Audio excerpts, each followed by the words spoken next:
সুমন্দির ছেলে পিলে গেল কোনে রে? এই সুমন্দির ছেলে পিলের যদি 200 টাকা দেওয়া হয়, হ্যাঁ 200 টাকা যদি দেওয়া হয় তাহলে চলে যাই ওই বাগানে। আরে কোনে গেলি রে?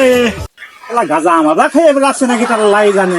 দেখো জিনিস দাওয়াত খাতি যাবো, এখন ওর কোনে খুঁজে বেড়াবো আমি? হ্যাঁ আব্বা কি কইলে আরেকবার কও একটু। এ দাওয়াত খাতি যাতে হবে রে। শুনি এই ওই পাড়ায় মকলেসের দাওয়াত, মকলেসের কাছ থেকে মুসলমানের দাওয়াত। সিগের মুসলমানি কি মেয়ের মুসলমানি তো বোঝা বড় দায়। ওসব বাপু আমরা বুঝি নে, গোস্ত একটু বেশি করে দিবানে। চল যাই। বেশি আসবো। হ্যাঁ গুছিয়ে যাই, আচ্ছা তাড়াতাড়ি আয়। আচ্ছা ঠিক আছে। দেরি হয়ে আছে, এই যে বেলা দুপুর হয়ে গেল। আব্বা আমি রেডি, চলো। গুছিয়ে আইসি। হ্যাঁ আইসি, চলো। আরে সবার কি শিশু রে, মা যেমন ছিল সমুদ্রে ছিলেও হয়েছে তেমন শিশু। না আমাদের আরে। বেশি দেবে নেই, হ্যাঁ গোস্ত তো দেবেই নে। খালি চলো যাই। তুই তো আমার চেয়েও তো শিশু রে বাবা। আরে না চলো।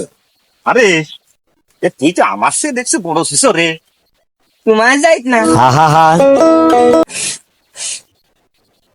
তা মুসলমানের দাওয়াতটা কি?